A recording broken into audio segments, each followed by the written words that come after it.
اگر تمہارا دل تھک چکا ہے، اگر تمہیں لگتا ہے کہ اب کوئی راستہ باقی نہیں رہا اور سارے دروازے ایک ایک کر کے بند ہو چکے ہیں، تو ایک لمحے کے لیے رک جاؤ اور اس پیغام کو سنو۔ یہ محض کوئی اتفاق نہیں ہے، یہ شاید اللہ کی طرف سے تمہارے لیے ایک خوشخبری ہے۔ تمہارا معجزہ جس کا تم نے برسوں سے انتظار کیا ہے، وہ اب تمہارے بہت قریب ہے۔ ہم انسان بہت جلد باز ہیں۔ جب ہم کسی تکلیف یا آزمائش میں پھنس جاتے ہیں تو ہم چاہتے ہیں کہ حل ایک دم مل جائے، لیکن رب العالمین کا نظام الگ ہے۔ اللہ تمہیں معجزہ تب نہیں دیتا جب دنیا کے راستے کھلے ہوتے ہیں۔ معجزہ تب ہوتا ہے جب دنیا کے سارے اسباب ختم ہو جاتے ہیں اور صرف ایک رب کی ذات رہ جاتی ہے۔ یاد کرو حضرت موسیٰ علیہ السلام کا وہ منظر، جب آگے سمندر تھا اور پیچھے فرعون کا عظیم لشکر۔ ان کے ساتھی چلا اٹھے تھے کہ ہم پکڑے گئے، لیکن حضرت موسیٰ علیہ السلام کا بھروسہ دیکھو۔ انہوں نے فرمایا، ہرگز نہیں، میرا رب میرے ساتھ ہے، وہ مجھے راستہ دکھائے گا۔ اور پھر کیا ہوا؟ سمندر کے 2 ٹکڑے ہو گئے، ایک ایسا معجزہ جس کا کوئی تصور بھی نہیں کر سکتا تھا۔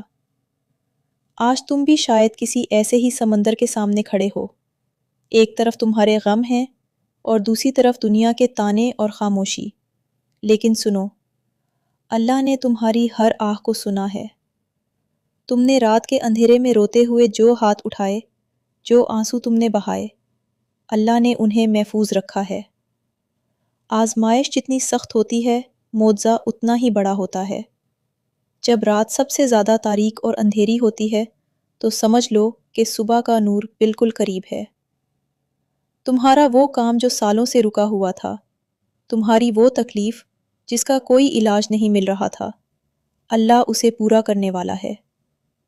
اللہ تعالیٰ قرآن میں فرماتے ہیں، بے شک مشکل کے ساتھ آسانی ہے، اس لیے اپنی امید کو کبھی مت توڑنا۔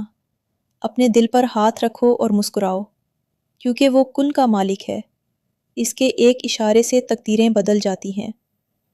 آج رات جب تم اپنے بستر پر جاؤ تو مایوسی کے ساتھ نہیں، بلکہ ایک نئی امید کے ساتھ جاؤ۔ تمہیں کیا لگتا ہے کہ تمہاری بکھری ہوئی زندگی کو سنوارنا اس رب کے لیے مشکل ہے جس نے کائنات کا اتنا بڑا نظام بنا رکھا ہے؟ بالکل نہیں، وہ تو صرف تمہارے صبر کا امتحان لے رہا ہے، تاکہ تمہیں ایسی نعمت سے نوازے جس کا تم نے تصور بھی نہ کیا ہو۔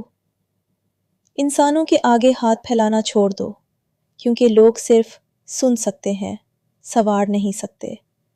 سنوارنے والی ذات صرف رب کی ہے، بس اس کے فیصلے پر راضی ہو جاؤ۔ وہ تمہارے لیے وہ راستے کھولے گا جو تم نے کبھی سوچے بھی نہیں تھے۔ اس ویڈیو کو کسی ایسے شخص تک ضرور شیئر کریں جو آج کسی معجزے کے انتظار میں تھک چکا ہے۔ اللہ آپ کے دلوں کو بے حساب سکون اور خوشیاں دے، آمین۔